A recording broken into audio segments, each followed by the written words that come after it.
পুরাটা।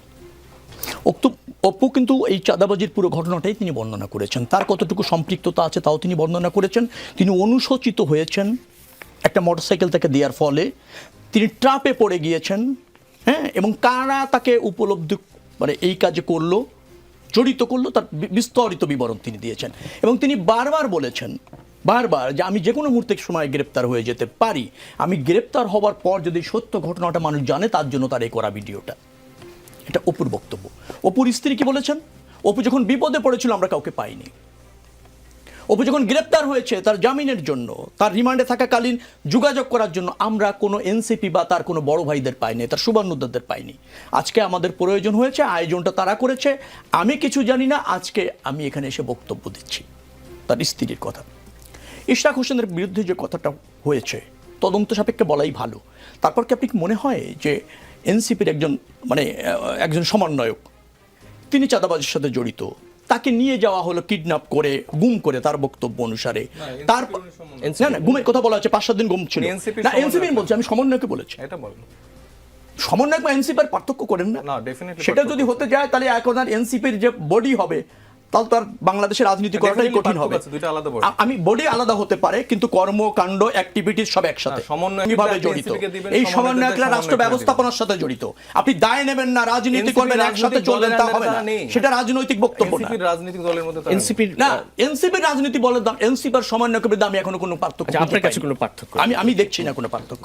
এখন যদি বলেন যে এনসিপি আর এই উপদেষ্টাদের মধ্যে পার্থক্য আছে, তাহলে তো এনসিপি ডিপেন্ড করার দরকার নেই সজীব আহমেদ ভুঁইয়াকে। করছেন তো ডিফেন্ড, কেন ডিফেন্ড করছেন? সজীব আহমেদ ভুঁইয়া আপনার সে কি আপনার এনসিপির কোনো কিছু? তো এনসিপির গোত্র দেওয়া হচ্ছে কেন? এনসিপি কেন তাদের ডিফেন্ড করছেন? সজীব আহমেদ ভুঁইয়া তো বিতর্কিত চরিত্র, বর্ণাঢ্য লাইফ, চরিত্র তো বিতর্কিত, আবার রাষ্ট্র অবধারিত। আপনি যদি এটা বলেন রাষ্ট্রে কাজ করতে একটু রাত হয়ে গেলে 5-7 জন সহ ওয়েস্ট ইন্ডিজে ব্রেকফাস্ট করতে হয়, অথবা রাতের খাবারটি খেতে হয়। হাঁসের মাংস অত্যন্ত প্রিয়, সেটা ছাড়া শেষ রাতের খাবারটা হয় না। তাহলে বর্ণাঢ্য লাইফ। আবার বিতর্কিত কেন বলছি? আপনি কুমিল্লায় 3 জনের ওই যে হত্যা সহ যে ঘটনাটা ঘটেছে, সচিত্র প্রতিবেদন হয়েছে, যারা ভিক্টিমাইজ হয়েছে তারা নিজেরা কথা বলেছেন, নিজেরা বক্তব্য দিয়েছেন। একজন উপদেষ্টার বিরুদ্ধে সম্পৃক্ততা হলে এভাবে কথা বলার কেউ সাহস রাখে কিনা? আর যদি কেউ মিথ্যা সাক্ষ্য দিয়ে থাকে, প্রতিবেদনে যারা কথা বলেছে তাদের তো আপনার বিচারে আওতা আনা যায়। একটা উপদেষ্টা চরিত্র তো বিনা কারণে হরণ হতে পারে না। আপনি এর আগে তার পিএস এপিএস যারা ছিল শত শত কোটি টাকার দুর্নীতি করেছে। আচ্ছা, আপনি আমাকে বলেন তো, পিএস এর আনুকূল্য না থাকলে এবং সম্পৃক্ততা যদি না থাকে উপদেষ্টা, পিএস এর পক্ষে এই দুর্নীতি এই ভলিউমে করা সম্ভব আছে কিনা? সম্ভব হয় কিনা? তার বাবার লাইসেন্স নিয়ে একবার বিতর্কিত হয়েছে, তার বাবা ওখানে প্রতিরোধ করা যাচ্ছে না, এগুলি তো সমালোচনার মধ্যে আছে। তারপর আপনি যদি যান এয়ারপোর্টে যখন অস্ত্র নিয়ে একটা ঘটনা ঘটলো, তারও আরেকভাবে ব্যাখ্যা দেওয়ার চেষ্টা করা হয়েছে। ইশরাক আদালতের রায় পেয়েছে, আপনার গেজেট প্রকাশ হয়েছে, অ্যাপিলেট বিভাগে পর্যন্ত যাওয়া হয়েছে, রিটের নিষ্পত্তি হয়েছে, তাকে শপথ পড়ানো গেল না। এই যে বিতর্কিত চরিত্র হয়ে যাওয়ার ফলে সেটা চাঁদাবাজির সাথে যুক্ত কিনা আপনি আমাকে যদি বলেন, আমি আপনাকে খুব ফ্রাঙ্কলি বলি, তিনি কিন্তু প্রকান্তর অস্বীকার করেছেন যে তিনি ওয়েস্ট ইন্ডিজের সামনে দিয়ে যান না। বলেন ওই দিন আমি গিয়েছিলাম কিনা তার ডাউট আছে, কিন্তু তিনি যে রাত্রে এভাবে চলেন যান 5-7 জন লোক নিয়ে রাতের শেষ দিকে বা মধ্যরাতে, একজন উপদেষ্টা দায়িত্বশীল রাষ্ট্রের গুরুত্বপূর্ণ ব্যক্তি, তার কি কাজ থাকতে পারে? ওই মব সৃষ্টি করা হতে পারে। এক জায়গায় মব সৃষ্টি হলে সেটা অবজারভেশন করা হতে পারে, সেখান থেকে সুবিধা নেওয়ার চেষ্টা হতে পারে, অথবা তার ডিফেন্ড করার চেষ্টা হতে পারে, হতে তো পারে। এখন আপনি দায় চাপাচ্ছেন কে? অপুকে নিয়ে গিয়ে ইশরাক ভিডিও করেছে, ওই যে বললেন 5-7 ঘন্টা গুম ছিল। এটা কি এই দেশে একটা দায়িত্বশীল ব্যক্তি, রাজনৈতিক ব্যক্তির পক্ষে সম্ভব যে তাকে আপনি কিডন্যাপ করে নিলেন বা গুম করে রাখলেন, তারপর তাকে দিয়ে ভিডিও বানালেন, সে ভিতরে চলে যাওয়ার পর সেই ভিডিও প্রকাশ করলেন?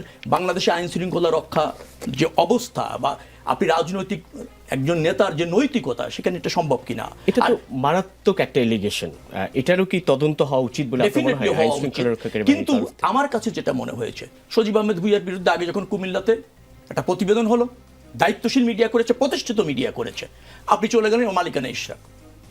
এখন যেন আপনার বিরুদ্ধে চাঁদাবাজির অভিযোগ উঠেছে, আপনি চাঁদাবাজিটাকে ডিফেন্ড করছেন না, আপনি খুঁজছেন ওই চাঁদাবাজিতে যে গ্রেপ্তার হয়ে অন্য আরো তো 4 জন গ্রেপ্তার হয়েছে, এর কোনোটাই তো অস্বীকার করেছে কি সজীব আহমেদ ভুঁইয়া? আমার কাছে মনে হয় যে করেনি। তিনি খালি বলেছেন আমার সাথে দেখা হয়নি, কিন্তু দেখা ছাড়া তো কথা হয়।